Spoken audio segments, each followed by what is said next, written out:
तो फिल्म की शुरुआत ल्यूक नाम के एक लड़के से होती है जो पेंटिंग चुरा कर भाग रहा था और उसके पीछे एक माफिया गैंग भी था जिसके लोग वही पेंटिंग ल्यूक से छीनना चाहते थे। ल्यूक बाइक पर होने की वजह से बहुत ही आसानी से उन सब के चुंगल से बच निकलता है और जाकर एक ट्रेन में चढ़ जाता है। ट्रेन में बैठने के बाद कुछ ही देर में ल्यूक को नींद आ जाती है और ख्वाब में वो देखता है कि अब उसका बड़े बड़े आर्कियोलॉजिस्ट में नाम आने लगा है क्योंकि उसने एक गोल्डन मास्क की खोज की थी। इसी मास्क की चकाचौंध में उसकी आंख खुल जाती है और वो देखता है कि उसके सामने वाली सीट पे एक एस्मी नामी लड़की बैठी हुई थी जो उससे उसी पेंटिंग की डिमांड करती है जिसे वो चुरा कर लाया था।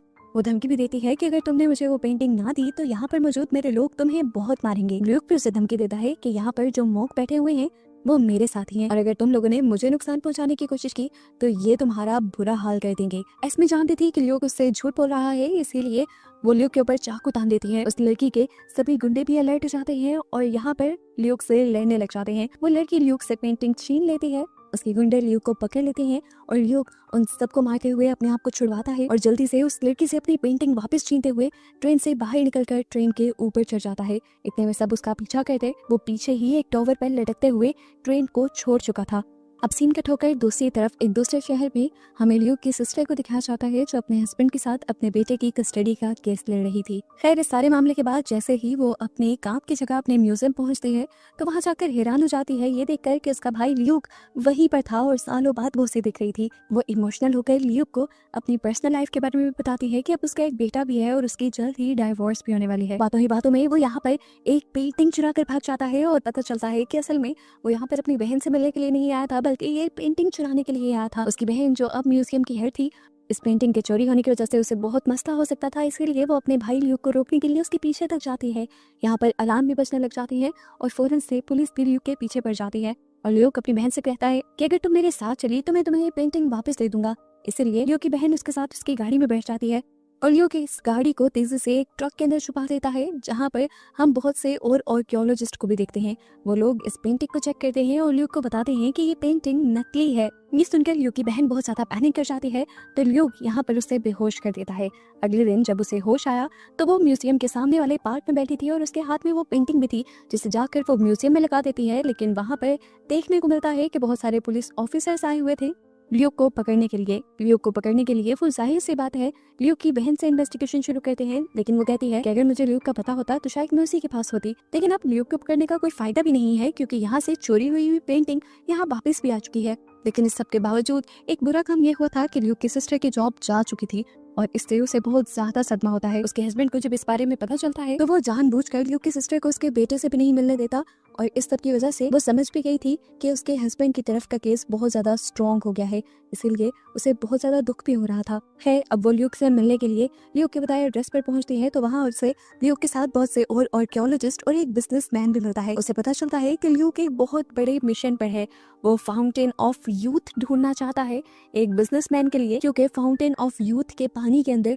बहुत ज्यादा ताकत है, वो किसी भी बीमारी को हील कर सकता है। और असल में जो बिजनेसमैन ल्यूक और उसके साथियों से ये काम करवा रहा था उसे कैंसर था। ये बात सुनकर ल्यूक की सिस्टर उन्हें कहती है कि हमारे डैड भी दुनिया के बहुत बड़े आर्कियोलॉजिस्ट थे, उनको दुनिया की हर चीज के बारे में पता था और फाउंटेन ऑफ यूथ का रास्ता भी पता था। वो उसे ढूंढने भी गए थे लेकिन उन्हें फाउंटेन ऑफ यूथ नहीं मिला, जिसका मतलब है कि वो इस दुनिया में एग्जिस्ट ही नहीं करता, बस उसके बारे में कहानियां ही बनी हुई हैं। ल्यूक उसकी इस बात से भी इनकार कर देता है और उसे अपनी रिसर्च दिखाता है और बताता है कि प्रोटेक्टर ऑफ पाथ नाम का एक ग्रुप आज तक फाउंटेन ऑफ यूथ को छुपाने के मिशन में है, इसी वजह से शायद हमारे डैड को भी फाउंटेन ऑफ यूथ मिल नहीं पाया था।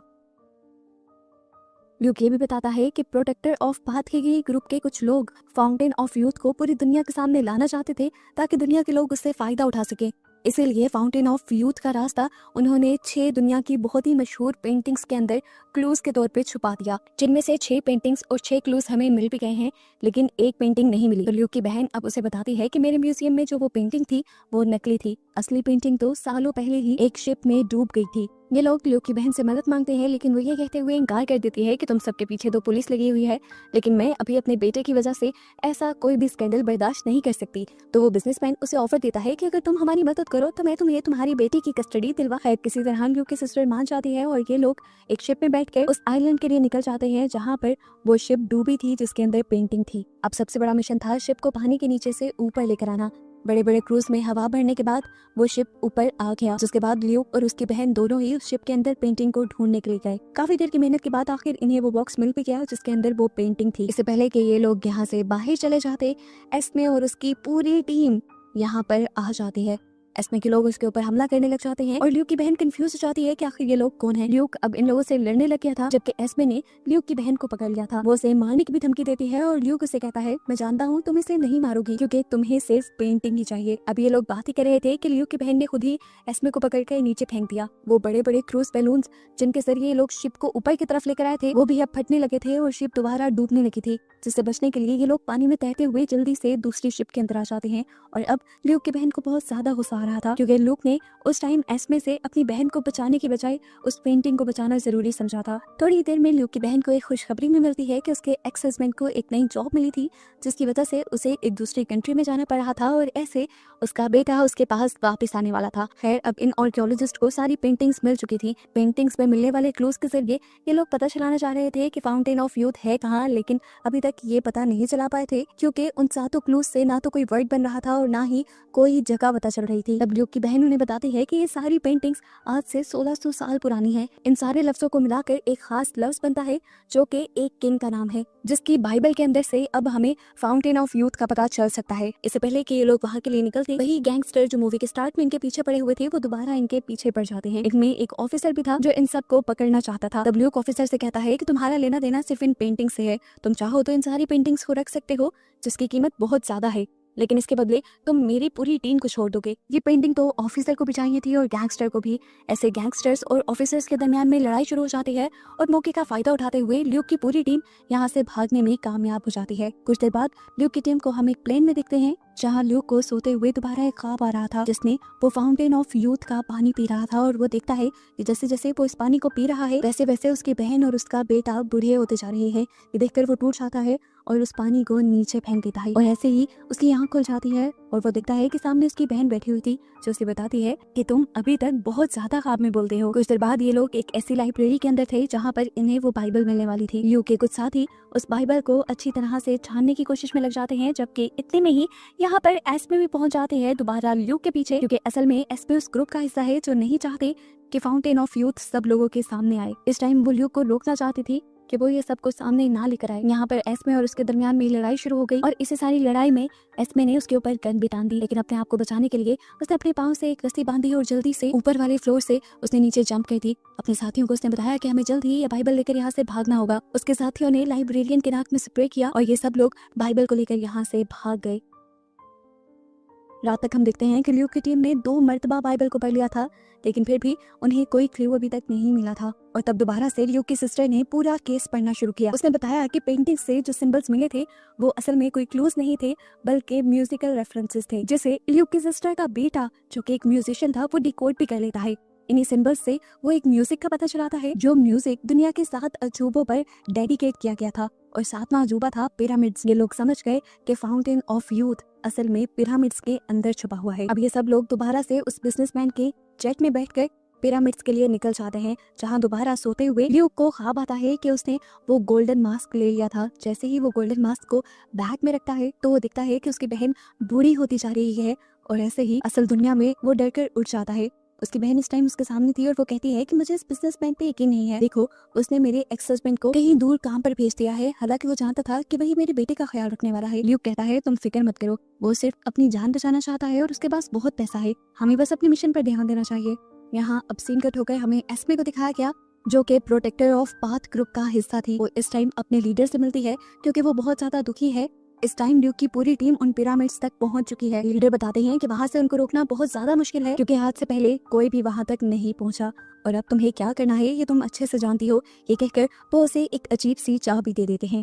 यहाँ पर हम देखते हैं कि ल्यूक अब सब लोगों को उस पिरामिड के अंदर बने खुफिया चैम्बर्स के बारे में बता रहा था और ल्यूक की बहन सब लोगों को कहती है कि तुम लोगों को वहाँ जो कुछ भी मिले तुम लोग वहाँ से नहीं लेकर आओगे, क्योंकि मेरे डैड को भी उस पिरामिड के अंदर गोल्डन मास्क मिल चुका था जिससे वो बहुत ज़्यादा मशहूर हो सकते थे, लेकिन उन्होंने वो मास्क वहीं पर छोड़ दिया क्योंकि कभी कभार चीज़ों का उनकी जगह पर रहना ज़्यादा ज़रूरी हो जाता है। ल्यूक की बहन की बात यहाँ पर सभी लोग मान जाते हैं अब दिखाया जाता है कि सुबह होते ही ये लोग पिरामिड पर ही पहुंच चुके थे। उस बिजनेसमैन ने इस टाइम बहुत सारे फाइटर्स को भी बुलाया था जो इनके पीछे आने वाले लोगों को रोकेंगे। पिरामिड के अंदर जाते ही ल्यूक ने वो सीक्रेट चैम्बर भी ढूंढ लिया था। यहाँ पर अब एक बहुत बड़ा सा ड्रम था जो इनसे हट नहीं रहा था। ल्यूक कहता है कि हमें इसे बम के जरिए उड़ा देना चाहिए, पर ल्यूक की बहन उसे ऐसा करने से रोक देती है और बताती है कि इजिप्शियंस सबसे बड़े दुनिया के आर्किटेक्ट थे, उन्होंने जरूर इस ड्रम को हटाने के लिए कोई आसान रास्ता भी रखा होगा। इस टाइम पर उसका बेटा भी यहाँ सब कुछ नोटिस कर रहा था। यहाँ पर कुछ ड्रम्स थे और यहाँ पर बने हुए कुछ टॉवर्स स्पीकर की तरह लग रहे थे, इसीलिए वो यहाँ इन ड्रम्स को बचाने लग जाता है और हम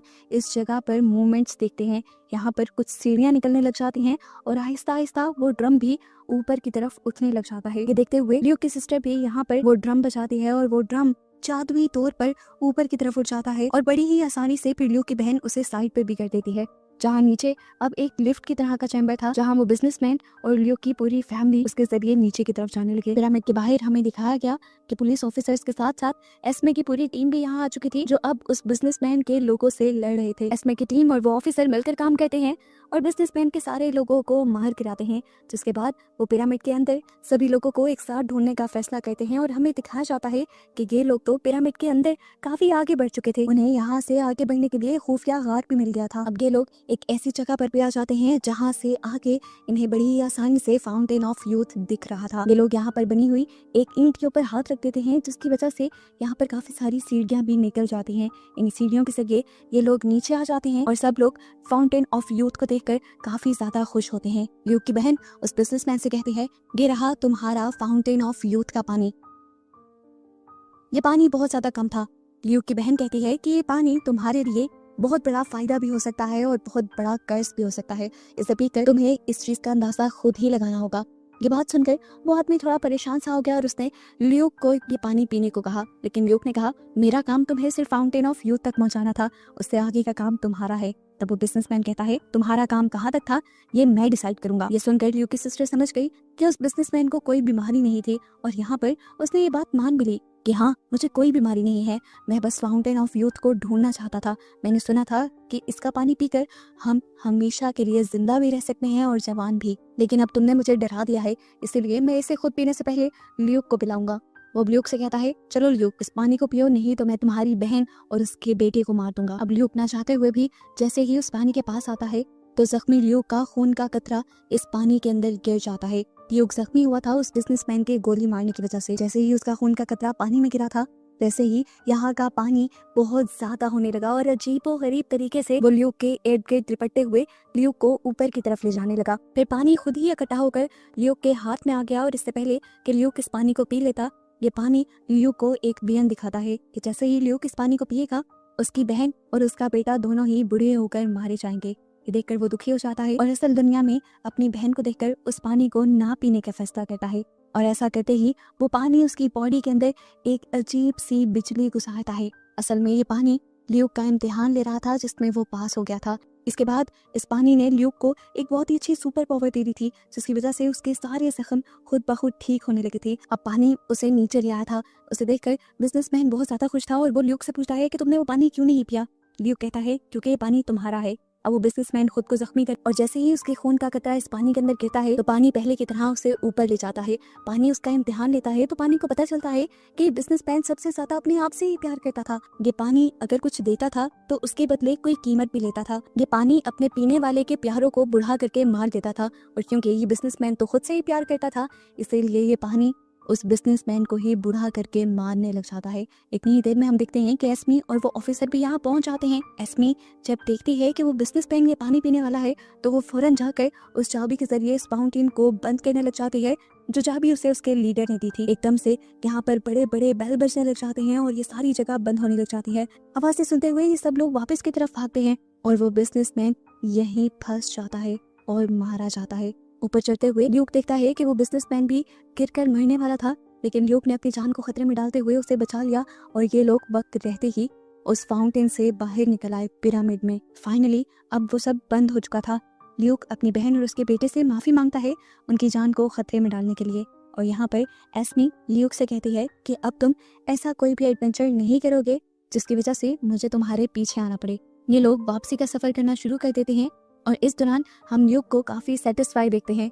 उसे आज पता चल गया था कि क्यों उसके डैड भी इतनी बड़ी बड़ी खोज करके लोगों को नहीं बताते थे। यहाँ पर अब ल्यूक की सिस्टर का बेटा उसे एक आखिरी एडवेंचर करने को कहता है, जिसके बारे में सुनकर ल्यूक की भी आंखें चमक जाती हैं। और इसी सवाल के साथ ये मूवी यहाँ एंड हो जाती है कि ल्यूक इस अगले एडवेंचर पर जाएगा या नहीं।